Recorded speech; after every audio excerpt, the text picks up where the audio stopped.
Hey guys, how's it going? How to text people on TikTok. So first of all, you could text people through direct message, right? Navigate to the inbox by tapping the speech bubble icon at the bottom, right? And basically tap the plus button or the plus icon to start a new conversation, right? And select the user that you want to message, and then type your text, or the search icon at the top, and then start texting that person, right? And you can talk to or text someone over comments, right? You can comment on the video to interact with users publicly, right?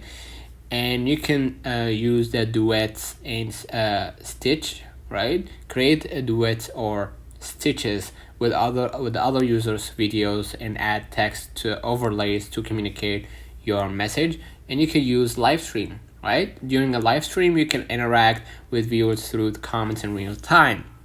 Remember that direct messaging is only available to users who follow each other or have set their accounts to allow messages from everyone. So let me know in the comments if this video helped you. Don't forget to like and subscribe, turn on the notification bell to receive every video we upload. Thank you for watching.